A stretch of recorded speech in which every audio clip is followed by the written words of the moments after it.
Accessories display.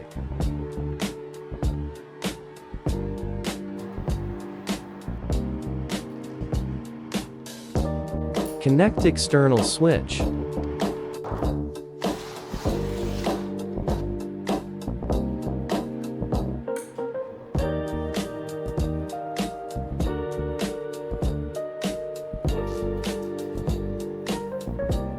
Connect the inverter grounding terminal.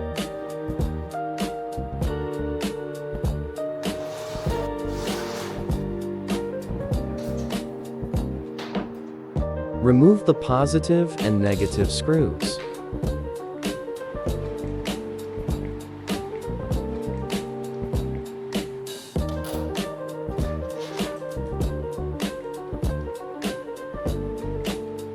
Connect the negative terminal.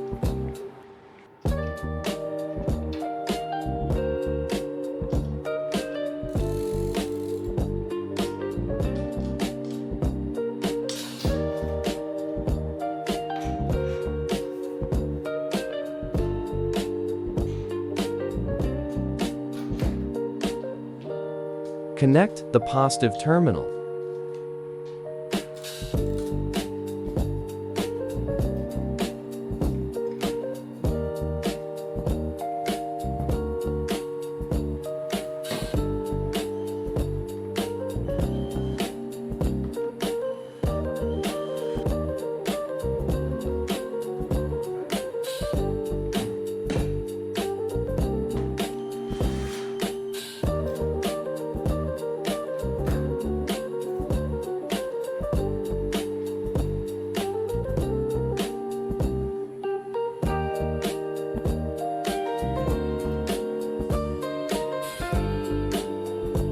Display of battery, Bluetooth app information, and inverter power information.